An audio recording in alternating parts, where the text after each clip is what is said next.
Breaking చూస్తున్న బీహార్లో ఓటర్ల ప్రత్యేక సమగ్ర సవరణను వ్యతిరేకిస్తూ దేశ రాజధాని ఢిల్లీలో విపక్ష ఎంపీలు చేపట్టిన పార్లమెంట్ టు ఈసీ ర్యాలీ ఉద్రిక్తంగా మారింది.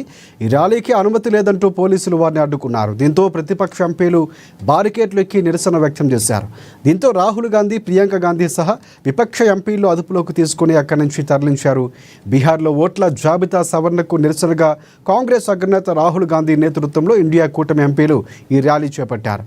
పార్లమెంట్ నుంచి కేంద్ర ఎన్నికల సంఘం ప్రధాన కార్యాలయానికి బయలుదేరారు. గత లోక్సభ ఎన్నికల్లో ఓట్ల చోరీ జరిగిందంటూ ఎంపీలు నినాదాలు చేశారు. ఈ ర్యాలీలో కాంగ్రెస్ ఎంపీ ప్రియాంక గాంధీ, ఎన్సీపీ అధినేత శరద్ పవార్, సమాజ్వాదీ పార్టీ ఎంపీ అఖిలేష్ యాదవ్ సహా దాదాపుగా 300 మంది లోక్సభ, రాజ్యసభ విపక్ష ఎంపీలు పాల్గొన్నారు.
ఎలాంటి ముందస్తు అనుమతి తీసుకోకపోవడంతో పోలీసులు వారిని అడ్డుకున్నారు. సంసద్ మార్గంలో భారీగా పోలీసులు మోహరించారు. ఇక దారాన్ని బ్లాక్ చేసి బార్కెట్లు పెట్టారు రహదారిలో. దీంతో పరిస్థితి ఉద్రిక్తంగా మారింది. అఖిలేష్ యాదవ్ సహా కొంతమంది ఎంపీలు బారికేట్లు దూకేందుకు ప్రయత్నించారు. వాటిపైకి ఎక్కి నిరసన వ్యక్తం చేశారు. పోలీసులు వారిని నిలువరించారు. విపక్ష ఎంపీలు అక్కడే బైఠాయించి నిరసన కొనసాగించారు. దీంతో పోలీసులు రాహుల్ గాంధీ ఎంపీలు అదుపులోకి తీసుకుని బస్సులు అక్కడి నుంచి తరలించారు.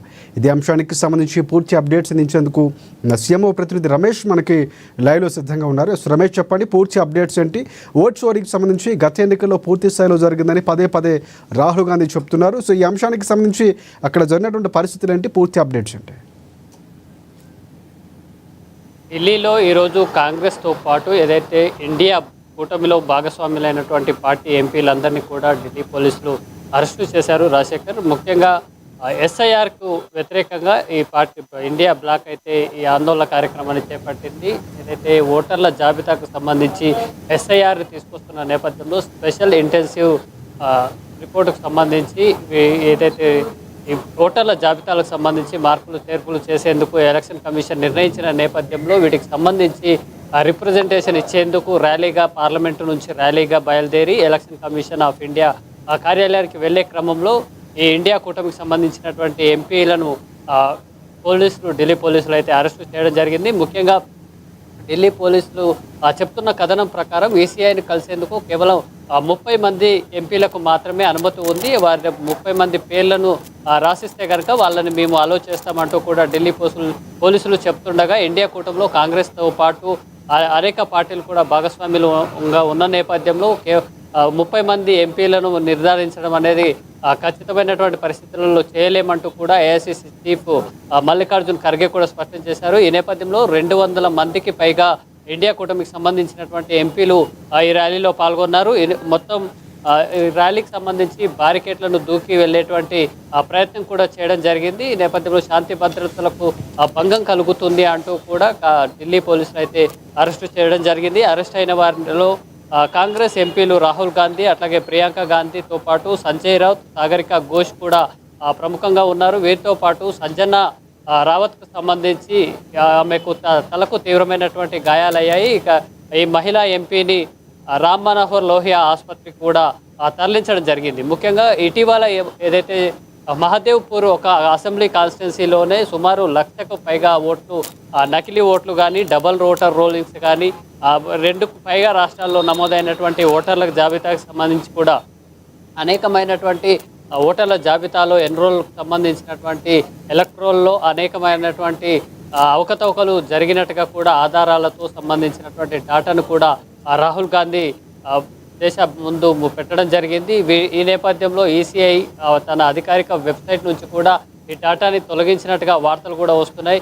ఆ ఈసీఐ అట్లాగే బీజేపీ కేంద్రంలో ఉన్నటువంటి బీజేపీ ఇద్దరు కూడా కుమ్మక్కై వ్యవస్థని నాశనం చేశారంటూ కూడా రాహుల్ గాంధీ తీవ్రస్థాయిలో ఆరోపించిన నేపథ్యంలో ఇటు కేంద్ర ప్రభుత్వం తీసుకొచ్చినటువంటి ఎస్ఐఆర్ని ఇండియా కూటమి కూడా వ్యతిరేకిస్తూ వస్తుంది. ఈ నేపథ్యంలోనే ఆ పార్లమెంటు నుంచి నేరుగా బయలుదేరి ఈసీని కలిసేందుకు కూడా ఇండియా కూటమి నిర్ణయించింది. అయితే కేవలం ఈసీఐ మాత్రం ఢిల్లీ పోలీసులకు ఇచ్చిన సమాచారం ప్రకారం కేవలం 30 మందికి మాత్రమే తాము అనుమతి ఇచ్చాము, వారిని లోనికి వచ్చి వాళ్ళ రిప్రజెంటేషన్ ఇవ్వవచ్చు అని కూడా ఆదేశాలు ఇచ్చిన నేపథ్యంలో ఈ ఇండియా కూటమికి సంబంధించినటువంటి 200కు పైగా ఎంపీలు ఈ మార్చ్లో పాల్గొనడం జరిగింది. ఈ నేపథ్యంలో వారిని అడ్డుకునేందుకు కూడా పోలీసులు ప్రయత్నాలు చేసి బారికేడ్లు ఏర్పాటు చేసి వారిని అడ్డుకునే ప్రయత్నం చేశారు. ఈ నేపథ్యంలో ఇండియా కూటమికి సంబంధించినటువంటి ఎంపీలకు కూడా గాయాలైనటువంటి పరిస్థితి ఉంది. రాశి రైట్. ఒకటి రమేష్, ప్రధానంగా తదుపరి కార్యాచరణ ఎలా ఉండబోతుంది? బలంగా భారతదేశం మొత్తం జరుగుతున్నటువంటి ఎన్నికల సంఘానికి సంబంధించినటువంటి అంశాలు ఏవైతే ఉన్నాయో, నిర్ణయాలు లేకపోతే ఓట్ల తొలగింపు చేర్చడాలు,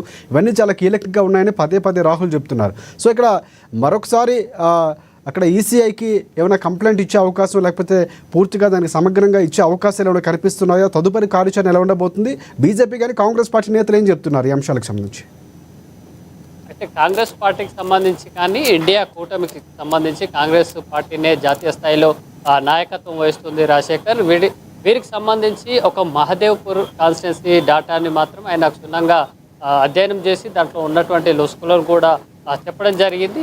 వాళ్ళు చెప్పేటువంటి వివరాల ప్రకారం చూస్తే కనుక కొంత డబల్ ఓటింగ్ కానీ లేదా అక్కడ లేని నాన్ లోకల్ వాళ్ళకు కూడా ఓట్లు ఇచ్చి బీజేపీ అభ్యర్థికి ఓటు ఇచ్చి వేయించుకునే ప్రయత్నం చేశారని మాత్రమే తాము ముందుగా భావించినప్పటికీ 6 నెలలు ఆ డాటాని అనాలసిస్ చేస్తే కనుక చాలా లోతైన పారామీటర్స్ పెట్టుకొని కూడా అవి డాక్యుమెంట్ పరంగా లేకపోయినా ఎవరైతే దాన్ని రిపోర్టుని కన్క్లూషన్ చేసేటువంటి ప్రయత్నం చేశారో ఆ టీంకు సంబంధించి వారికి ఇంటర్నల్గా ఉన్నటువంటి గైడెన్స్ ప్రకారం ఈ డాటాను అయితే తీయడం జరిగింది. అందులో హౌస్ నెంబర్ 0తో కూడా సుమారు 80 ఓట్ల వరకు వచ్చినట్టుగా కూడా ఈ డాటాను విశ్లేషించడం జరిగింది.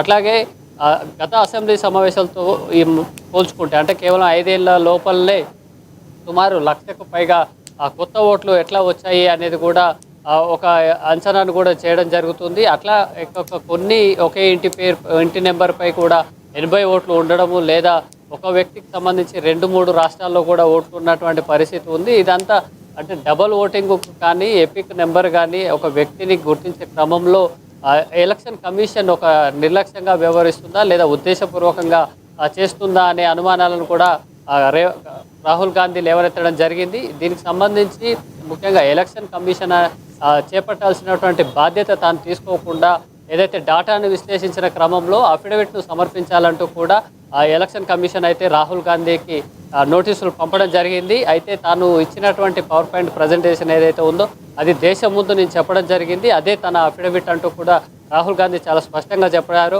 అయితే సేమ్ టైం కాంగ్రెస్ పార్టీకి కానీ ఎలక్షన్ డాటాకు సంబంధించినటువంటి మద్దతుదారులు చెప్పేటువంటి మాట ఏంటంటే ఏదైతే ఆధారాలతో సహా తాను ప్రదర్శించిన డాటా అనేది పీపీటీలో క్లియర్గా కనిపిస్తుంది. అట్లాగే ఇంటి నెంబర్లు కానీ వ్యక్తులకు సంబంధించిన పేర్లు ఫోటోలు ఎట్లా ఒకటి కంటే ఎక్కువ సార్లు ఒకే వ్యక్తికి ఎట్లా ఓట్లు వచ్చాయనే అంశాన్ని కూడా ముఖ్యంగా 0 ఇంటి నెంబర్తో ఎట్లా వచ్చాయి అనేది కూడా వాళ్ళు ప్రశ్నిస్తున్న నేపథ్యంలో ఎలక్షన్ కమిషన్ తాను ముద్రించినటువంటి ఎలక్టరోల్ని రీవెరిఫికేషన్ చేసుకునేందుకు అవకాశం ఉంది, క్రాస్ చెక్ చేసుకోవడానికి అవకాశం ఉంది, దానికి సంబంధించినటువంటి కారణాలను కూడా చెప్పేది లేదు అంటూ కూడా ఈసీఐ కోర్టుకు సమాధానం చెప్పినట్టుగా కూడా తెలుస్తుంది. అట్లా తనకు బాధ్యత నుంచి తప్పించుకునే ప్రయత్నం చేస్తుంది అని మాత్రం కాంగ్రెస్ పార్టీ నుంచి కాంగ్రెస్ పార్టీ మద్దతుదారుల నుంచి కూడా వస్తున్నటువంటి విషయం.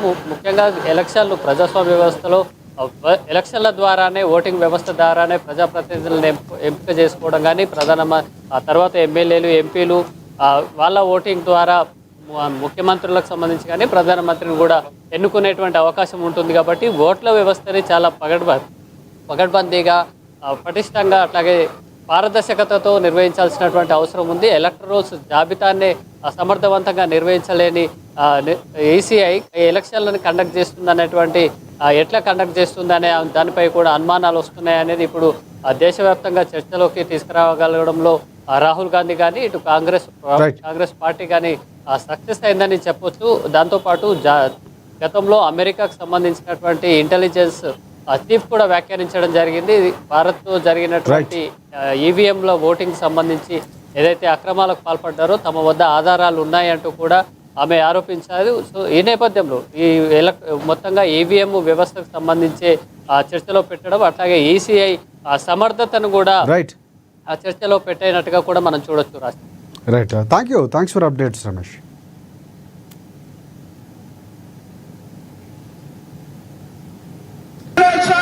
वो एक्चुअली बात नहीं कर सकते हैं, रियलिटी ये है क्योंकि सच्चाई देश के सामने है और ये जो लड़ाई है ये राजनीतिक नहीं है, ये कॉन्स्टिट्यूशन की लड़ाई है, कॉन्स्टिट्यूशन को बचाने की लड़ाई है, वन मैन वन वोट की लड़ाई है.